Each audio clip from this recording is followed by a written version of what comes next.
High! আজ সকাল সকাল হাত মুখ ধোয়ার পরেই একটা ছোট্ট গিফট পেয়ে গেলাম।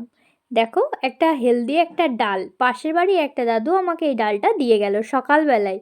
যে ও নাকি পেয়েছে সেটা নিয়ে এলো, নিয়ে আমাকে দিল। এবার একদম চটজলদি কাজ, পেয়েছি তো বসিয়ে দিই। এখনই মানে এখনই।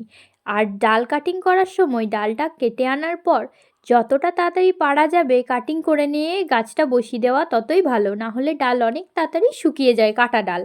তো আমি সব গাছের পাতাগুলো সব পরিষ্কার করে নেওয়ার পর একটু আড়াআড়িভাবে 45 ডিগ্রি অ্যাঙ্গেলের একটু কম বেশি করে কেটে নেওয়ার পরে রুট হরমোনটা আছে যেহেতু সেই জন্য রুট হরমোনটা ব্যবহার করছি। রুট হরমোনটা দিয়ে আমি লাগিয়ে দেওয়ার পরে যে আমি একটা গোলাপের ডাল বসিয়েছি, সেই ডালের ওখানে টবটা অনেকটা ফাঁকা আছে, আমি ওই টবটাতেই বসাবো।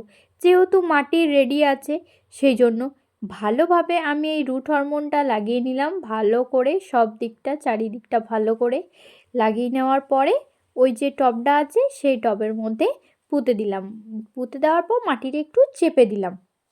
চেপে দেওয়াতে কী হবে, একদম গাছের ডালটা একদম সেট হয়ে যাবে। কারণ আমি এখানে প্লাস্টিক দেবো এরপরে, সেই জন্য প্লাস্টিকটা ওঠাতে নামানোর সময়, গাছে জল দেওয়ার সময় যাতে না ডালটা নড়ে যায়, সেই জন্য মাটিটা ভালোভাবে চেপে নিলাম। 3-4টা ডাল আমি বসিয়ে দিলাম গোলাপ গাছটা সমেত, ওখানে রেখে দিলাম। ভিডিওটা ভালো লাগলে লাইক করো।